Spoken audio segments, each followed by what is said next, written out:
Guys, magandang umaga. Nandito tayo ngayon sa Senior Citizens Park and Fit Park. Ayan. Kasama natin si Yorme ngayon dito at ocular inspection. Makikita na natin yung magandang Senior Citizen and Fit Park. Ayan. Wow. Very nice. Woo. Ganda. So, bali sa nagpuwersa ito yung pagpapagawa dito ng local at saka national itong Senior Citizen and Fit Park. Ang ganda. Wow. Napakaswerte ng Pandakan dito sa Maynila. Ayan. Kami ng isang kapihan. Ayan, napakaswerte dahil meron ding kapihan.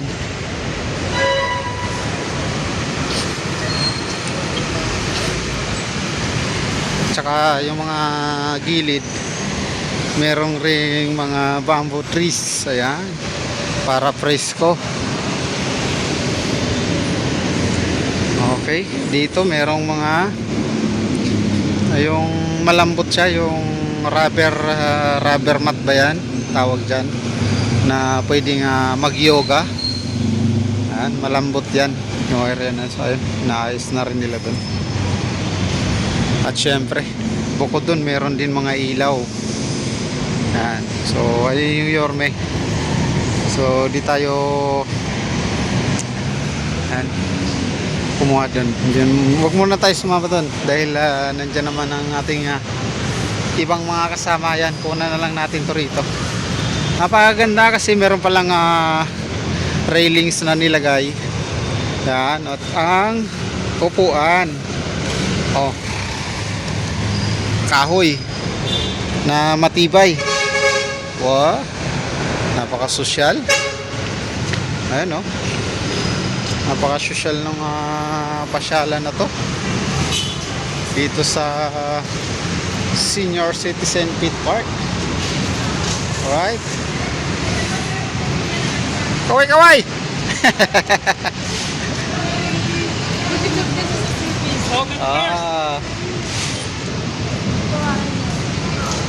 Ang galing.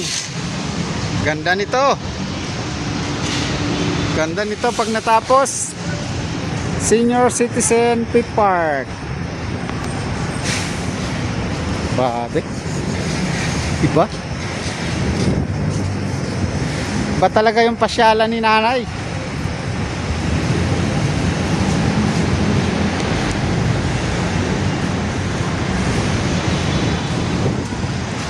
Ayan, punta na tayo kay Yorme. Grabe, oh, ganda ng view. Oh, yung view niya is yung Skyway. Yung nagdudugtong ng NLEX SLEX. Dito to guys sa Pandakan area.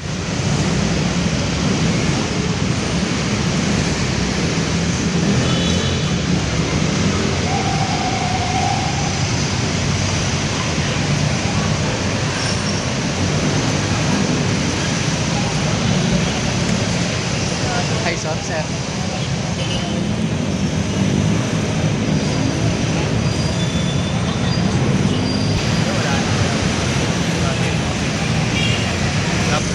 So rubber mat nga ito guys na pwedeng mag-zumba or mag-yoga. Ayan, so pina-flashing na rin doon. So sooner or later, ayan. Sooner or later. Malapit nang buksan to. Oh. Tingnan mo naman yung ano ng plant box. O di ba, napakaganda. Ganda ng plant box ng design. Talagang makaka-relax yung mga senior citizen dito. Pero hindi lang naman to guys pang senior citizen kasi napakalawak na area. So halos may 3 kilometers yata yung lapad dito. Yan kasi doon, mula doon, oh. So merong mga 3 kilometers yung lawak. Yan. Kaya napakaganda. Swerte nung taga-Pandacan. Ayan. Pero syempre kahit hindi naman taga-Pandacan pwede naman pasyalan itong area na to. Magiging tourist spot na rin tong area na to.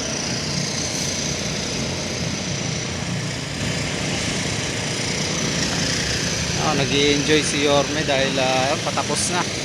So kailan lang itong ano na to, wala tayong makikitang mga green na ano dyan. Ngayon ayan na, may Bermuda na, buhay na yung Bermuda.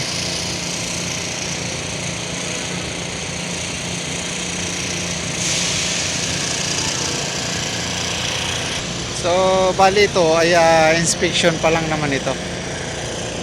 Ayan. So hindi pa talaga ano bukas. At ito pa lang ay iniikot pa lang ni Yorme. So malalaman natin yan by next week. Baka biglang ano na to, biglang opening. Kasi may kunting inaayos pa yan. May mga ilan pa kasing hindi pa tapos. Wow, ganda. Ayan, no? Sulit na sulit. So abangan nyo guys yung opening nito, dahil sigurado ako hindi rin kayo magugutom dito, dahil matik naman. Ayun, kapihan yata yan. Syempre bukod sa kapihan matik yan, magkakaroon din ito ng mga stall siguro dito na mapagkainan. Yan, para hindi na kailangan lumabas ng area na yan. Sa mga gustong mamasyal. Ganda. Ayun, sipag talaga ni Yorme. Kagaling lang niya ng ibang bansa, karating lang kagabi. At ayan naman ay nandito agad para magtrabaho.